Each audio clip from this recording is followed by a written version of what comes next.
এই যে চিকেন হচ্ছে আজকে, এটা সলিড পিস চিকেন কষা।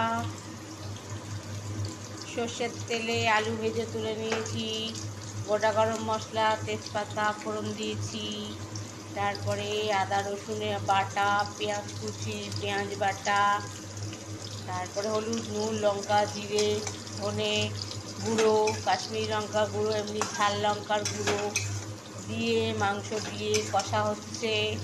এখন 45 মিনিট কষতে হবে, তারপর জল ঢেলে 15 মিনিট ফোটাতে হবে।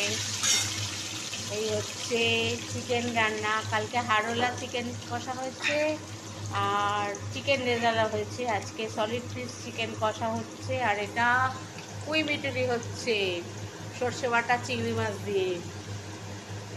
এই যে আমার চিংড়ি মাছটা খোলাই যাচ্ছে না গো।